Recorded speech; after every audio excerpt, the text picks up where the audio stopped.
Hey guys, welcome to Under Construction with Jerry Keenan, the Alliance for Actions podcast. This is where you can hear directly from the decision makers building a better future in New Jersey. Be sure to subscribe on your preferred platform so you never miss an episode. Now, here's Under Construction with Jerry Keenan. And hello, everyone. I'm Jerry Keenan from the New Jersey Alliance for Action, and welcome to another edition of Under Construction with Jerry Keenan. Today we have a very, very special guest, Lisa Ballerini, the president of Montana Construction. How are you, Lisa? I'm good, Jerry. Thank you for having me. Oh, it's a pleasure. And we were talking before the show started that we've known each other for many, many years. I've always been really amazed about you and your company and everyone out there, the millions and millions of people watching here today. But not everyone knows exactly all the details about Montana Construction. Tell us what Montana Construction is, what it does, your specialty. Okay, so Montana Construction is an infrastructure contractor, and our headquarters are in Lodi, New Jersey, and we specialize in water and wastewater. That is our specialty. Right now we're doing a lot of lead service projects, which is a buzzword, but really we could do any type of heavy construction, but we have found that that is our little niche, is water, wastewater, emergency situations like the water main breaks you see on the TV.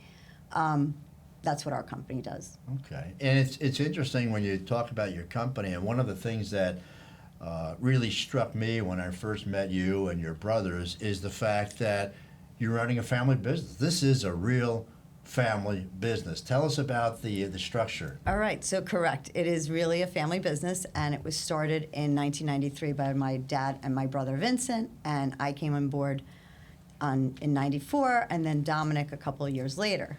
So right now it is being run by us three as siblings. We have had all five siblings working there, which a lot of people don't realize there was five of us. And we have a lot of cousins and relatives and in-laws that work at Montana. So when we say family, it is truly a family business. Now, your last name is Ballerini. Your maiden name is Santate. Did I say it right? Yes. But your company name is not Santate. Who is Montana? Okay, so that's a great question, Jerry. And people always like hearing about this, but my father's first company was named Santate Construction. So when he was trying to think of a name of a company, he always loved and followed quarterback Joe Montana. And he said, Joe Montana's a winner, and I think I'm going to use his name.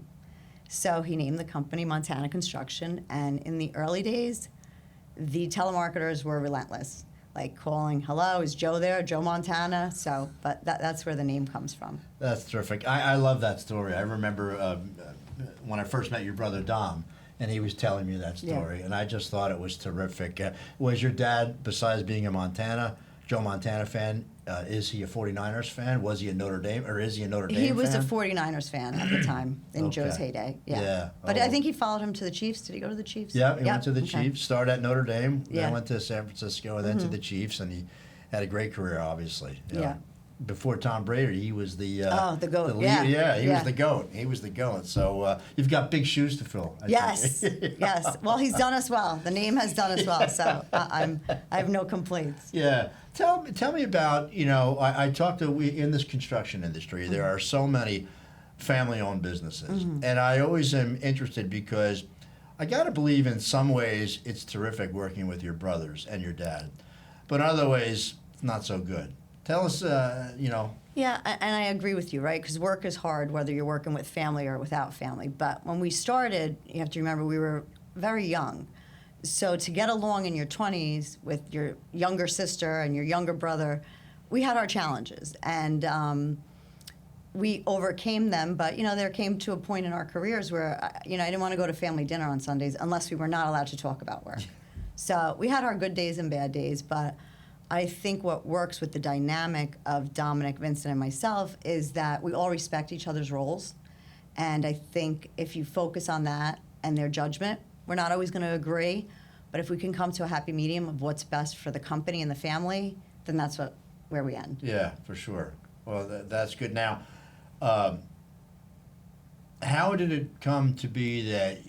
Well, let's start again. I know this. I know the story. How did you begin working with Montana? So my story is really simple. I was getting ready to go out one night. I was 19 years old, and my dad had just started Montana, and it was pretty much a desk in the kitchen. And he said to me, Lee, could you help me do some paperwork for the company? And I said, sure, Dad, show it to me. And he showed me it was a bid and certified payroll. And I said, well, I could do payroll because I had learned that in business class. I said, but what's a bid? I didn't know what that terminology meant. And he showed me, and I said, okay, well, it's fill in the blank. So the answers I don't know, you'll know? And he said, yeah. I said, sure, I'll do it. And then he goes, okay, I'm firing Joanne. And he had his part-time secretary coming in, and all of a sudden it was my Poor job. Joanne. Yeah. Boy, I wonder if you're out there. Yeah. So that's really how it started. And then I really loved it. You know, I loved my main goal and the goal of the company was to help the family. The family was struggling at the time. So that was my motivation. And still is today in most respects. But I did love the excitement of like putting a bid together, and whether you were low or not, low bidder gets the job, and going to a bid opening and seeing, are we low? Are we too low? Are we too high? And just learning the ins and outs of bidding and bonding and credit and how it all worked together. It came very naturally to me, and I think my father saw that. And my brother saw it too. And when he said, I think Lisa should be the president, they didn't really argue with it. I was handling a lot of the executive functions of the company while they were out working. And I think it gave them stability, and they trusted me. So, of course. And how long have you been president? I believe it was 1999. Okay. Yeah. Wow. So it took me 5 years. Well, boy, couldn't move any faster. I know, right? But you mentioned that at the time, the family, I guess the company was struggling, and now you're kicking butt. Yeah, now we have come so far. I mean, when Montana started, we had an old 1982 6.2 diesel utility truck, and if you're in the industry, you know what that looks like, and it was in the 90s. And then we had one machine, and we had my father and my brother Vin and 5 loyal guys that had worked for my father previously. And we had no employee benefits. We had no health care at the time. I remember paying the employees individual Horizon Blue Cross and Blue Shields. And then my father got sick. And I said, and we had no coverage, and we had to pay out of pocket. And I said, what am I doing? And I started shopping out health insurance. And like little things like that, I really learned business by doing. It's not something I was going to learn at college. Right. But so you took it to amazing heights. Tell us about the pride that you feel when you see where you were and now where you are. Well, there are moments. There's been so many moments where I almost want to pinch myself. Like, is this really happening? Because, I say we started with one crew, and today I believe we have 28 crews out working, and a fleet of over 400. I think this summer we hit 300 employees, and it gives me so much gratification and pride that I can employ people and provide them and their families with a good job, a good paying job, and take care of them. And my father is beyond. Like he always says, you guys, you took the ball and you ran it in for a touchdown. Yeah. And he's like, once he knew we were all good at our respective jobs, he really hasn't been involved in many years, except when we need him. There were certain jobs we were bidding where we'd be like, all right, let's call Dad in and get his opinion on this. Yeah. But he is so proud, and I think that just brings us so much joy too.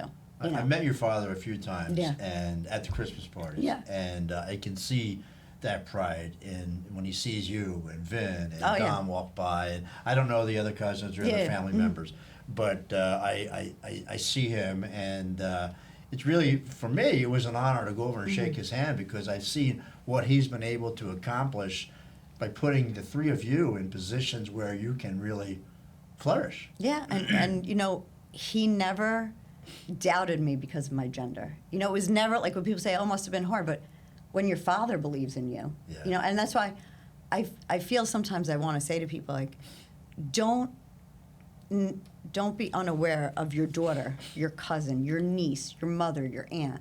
You don't know.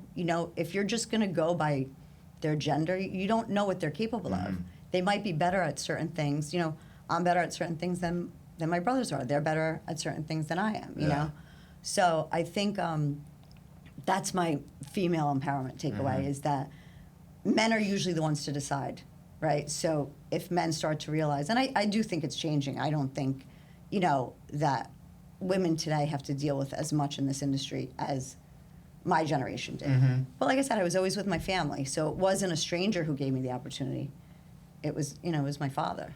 But you've been a trailblazer. You know, I mean, being a woman running a very, very successful construction company, we are honored to have you serve on the Alliance for Action Board of Directors. Thank you. But you just recently reached a really significant milestone with the UTCA. Tell us about that. Yeah, so it's very exciting. I am the president of the UTCA. I am the second woman.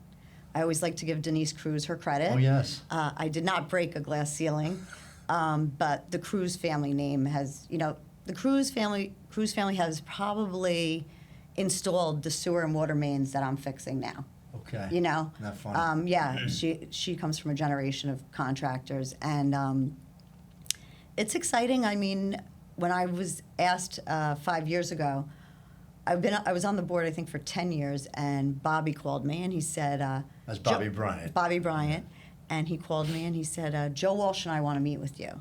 And, you know, imposter syndrome kicks in. I'm like, oh, no, I'm getting kicked off the board, you know. And they came up, and Joe Walsh said to me, I think you should be on the executive committee. And I said, okay, well, does that entail? And he was like, a couple more meetings, X, Y, Z, but in the end, you'll be the president of the UTCA one day. And for Joe to believe in me and Bobby Bryant to believe in me, you know, that meant a lot. Yeah. So I went home and I spoke to my husband. I said, what do you think? And I'm very lucky to have a very supportive husband. And he said, if you think it's good for you and it's good for the company, go for it, babe. Yeah. And, you know, that helps too as a woman. For sure. You know. I'm sure it does. Well, I'll never forget I heard someone was being awarded for something, and he said, you know, don't forget, behind every successful man is a very surprised mother-in-law. so I feel like that's happening with me a lot of times. But no, when you have that strong base at your house, I want to talk a little bit more about that, your specific living arrangements in your home. I know you and Steve and your kids are there, and I think your mom and dad are right in the backyard. Is that? Yeah, so my parents live next door, so we always joke around like everybody loves Raymond is really everybody loves Lisa. And I wouldn't have it any other way, but my parents had moved to Saddlebrook when I lived in Saddlebrook, and then I ended up in Oradell, and we were building this house, and Steve was on site when they were building it, and the neighbor said, we're going to put this house on the market.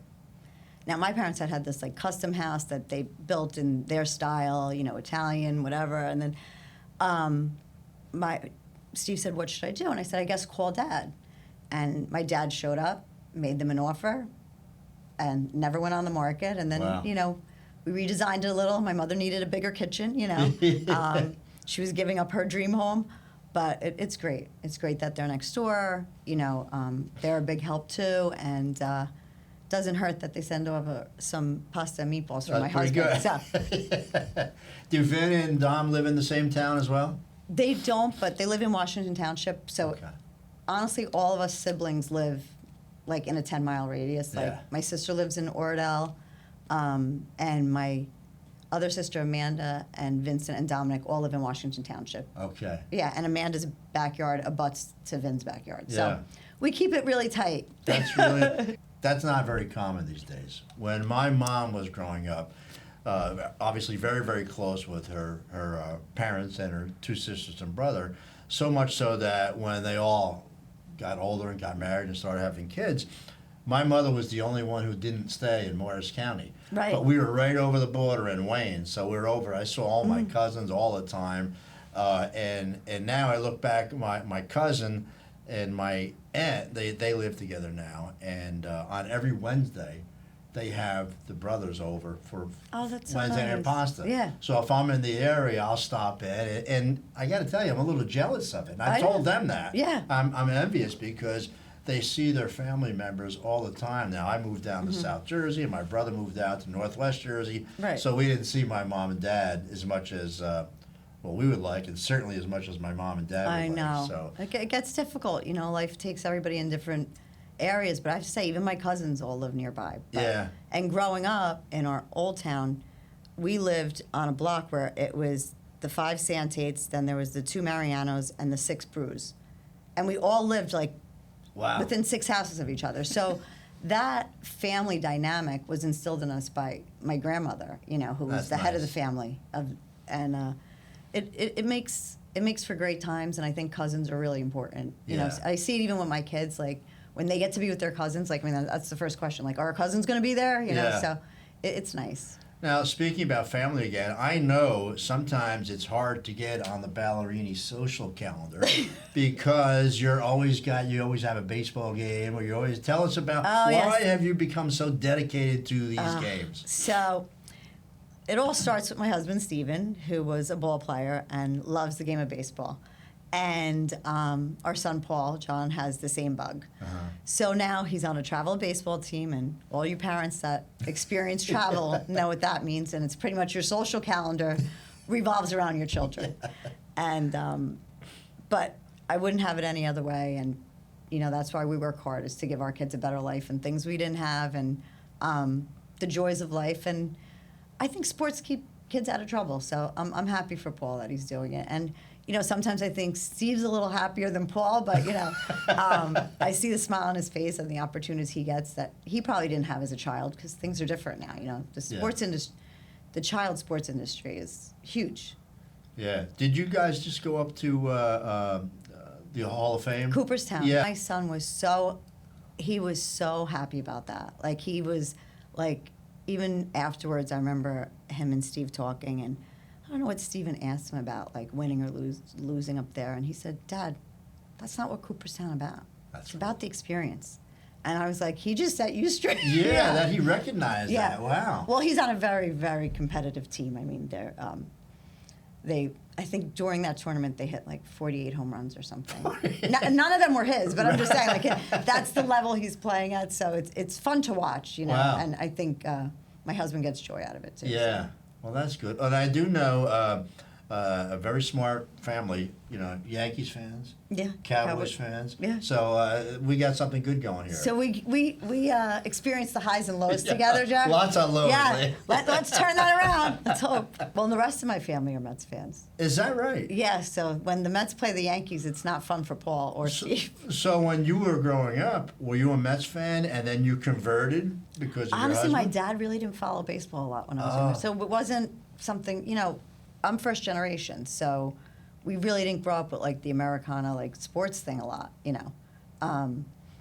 So I wasn't either, but Did you play sports? no. No. I don't think I have an athletic bone in my body. You know, that's okay. Yeah. I made it other ways, so That's it's fine. right. Yeah. But I That's- married an athlete, so that's Yes. good. Yeah. By the way, I forget how it came up, but and I did tell you that when I went on AI and I put your husband's name in there, his name came up as a star player at Rutgers, Yeah. and also over it was in Italy. Is that where Yeah. he played? Yes. Yeah. That AI is amazing. Yeah. Yeah. That's him, yeah. Yeah, well, that's good. And other before I knew Steve, he texted me one day and he invited me to golf. And you know, obviously he's a good golfer, and obviously I'm not. But I went up and played, and we had a great time. And now we've, you know, the Keenans are very good friends with the Ballerinis, and we wouldn't want it any other way. That's good. You know, you have told me in the past, and you talked a little bit about this, but the office was in the kitchen, but I think you just kind of started off with a computer, Yeah. and then when you first started landing those new jobs, and when you had one team, and all of a sudden you realize, well, we got to get another crew out there. We got to get another crew out there. That's a big deal because you never want to bite off more than you can chew. Correct. So you have to be strategic. You got to move forward, but you got to be strategic. How do you balance that? Well, you know, honestly, I have to say all our growth has been slow and steady. We didn't go from 0 to 60. And we let it happen organically. So when the project came, then that's when you hire, and that's why our relationship with the unions are important too, because they help facilitate that, right? Because you need skilled labor. But it was always natural. So it was, we got the work first. Some people buy the equipment, hire people, and then hope to get the work. Well, that's not how it happened for us. And I think this way, in my eyes, has been better. But it was slow and steady. Like someone comes to you and says, "I have this job for you to do." It's like, all right, let's train another crew. Let's get them out there. Let's make sure they're safe. But with the expansion, there's a lot of trust because now you need middle management. And when we were younger, we didn't have that. I was doing. I was on the project. If we had 2 project managers, I was dealing with them directly, and they were dealing with a foreman. Now you have supers, you have a project manager, and you're trying to make sure you bill and collect what these 30 crews are doing, and make sure they're profitable. So it's not easy, but I definitely think you have to start off slow. You brought up a good point there, working with the unions, and I know you're a union company, a very strong union company. Now, your family was always a big supporter of yours and always believed in you. But when you, as a small woman, walk into a room and you're looking up at these big labor guys or the big construction guys or whatever, how do you get taken seriously? Well, I have always felt in my career that I lead with a seriousness. You know me, so we joke around, but I always, so that way, whatever you lead with as a woman, that's what they're going to remember you for. So I lead with, I'm here for the same reason you are. It's to make money and get ahead and do the right thing. And I've sat in uncomfortable meetings. In fact, the reason Bob Bryant wanted me on the board was he came to a meeting where it was me and one of the unions. And he said the way I handled myself in that meeting was why he thought I'd be a good fit for the board. That's terrific. Yeah. And you have to just, you have to speak your mind. You have to have confidence. A lot of the men are bigger than me. Forget about the unions. They're all bigger than me, most of them, right? So, but I just try to, watch my words, speak from the heart. I'm tough when I have to be. But I think I could be a sweetheart as well. It depends what you look for, At the end of the day, too, it's results. Your background, your batting average. You show people, well, this is what I've done. Yeah. So you're either going to work with me or you're going to get the hell out of the way. Right. Right. And it's relationships. Business is relationships. So I think as I'm maturing, I'm realizing the best resolution in a situation of conflict is for both parties to walk away happy. And it's hard to get there sometimes, right? And you have different personalities. But the one thing that I don't have is an ego. So to me, if I have to give a little to get a little, it doesn't bother me, because all I care about is the end game. Yeah. You were mentioning before, too, the fact that you've been able to give people lives and careers. That's an awesome responsibility. And if you have 300 crews going out in the 300 field, employees. 300 employees. 300 crews I can't handle right now, John, please. If you have 300 employees and all the crews going out, and knowing the fact that these people are eating, or these people are sending their kids to school, or these kids are going on a vacation because of Montana construction and what you and your brothers and rest of your family have been able to accomplish, that's an awesome responsibility. Yeah. How do you manage that in your mind, saying when you're making a decision, it's not just you're making a decision for you, you're making a decision for those 300 people. Right. And that's why I always try to use empathy and compassion as a business owner when I'm deciding things. You renew your health insurance and it goes up 20%. It's like, well, I don't want to cut the benefits to these people, So you try to do the right thing of all right, well, maybe we won't deduct as much out of their paycheck or things to help them because, right now, Jerry, it's a crazy time with the inflation and the cost of living and what people that work as laborers and, have day jobs, what they're trying to manage at home. So if I can alleviate some pressure on them, I try to always lean that way. Yeah. As long as we're making money, right? But I think giving some of that money back to the employees, you'll never go wrong. That's a good point because obviously a family organization, but I get the feeling that people who are not blood family, when they work for you, they become part of the Montana family. And I've been to your Christmas parties, and I want you to tell us about, you have, I don't know what the milestone is, but there is a milestone that you take very seriously for your employees when they reach a certain number of years. Okay, so, well, I think you're talking about the Vincent Cerciello Award, the Rolex? Yes. Okay, Yeah. so basically at the Christmas party, we started this, I don't know how many years ago. We had an employee, an older gentleman, that was commuting from Pennsylvania every day, and he never missed a day of work. And it was my brother Dominic's idea, and he said, I think we should give Vinny C. A Rolex. And I said, that's great. Let's do it at the Christmas party. And we made it an annual tradition, and it's basically an employee in the field, a laborer, operator, or foreman, that shows dedication and commitment and respects the company and does a great job and an all-around great guy, right? And so that was the first, and we've done it ever since. And it really pays off in dividends. Like, I think the guys appreciate it. It was funny, though, that night, Vincent, he has a heavy Italian accent. When we gave it to him, he goes, I don't wear a watch. I said, well, that's not what you're supposed to say right now. Start. Well, now you do. So, but yeah, so it, like I said, giving back, I think the best investment is our employees. Yeah. Now, you and your brothers are still young. What is the future for Montana? That's a good question, Jerry. I mean, I think right now I still have a couple of good years left in me, but I also feel like I want to enjoy my life because I have been working since I was 19. And in the beginning, it wasn't easy. Like, I was grinding it. I'm not grinding it as much now. Now I'm more overseeing things, doing moments like this, which are great. And but I'm not sure. I think it could go a number of ways. We don't, our kids are too young, so we can't talk about that yet. Yeah. But there's so many different avenues of selling or we talk about it a lot, and we have planners that give us different ideas, but nothing's set in stone. So Yeah. I'm just happy to continue working and provide jobs for people in New Jersey and help this infrastructure. It needs our help. So.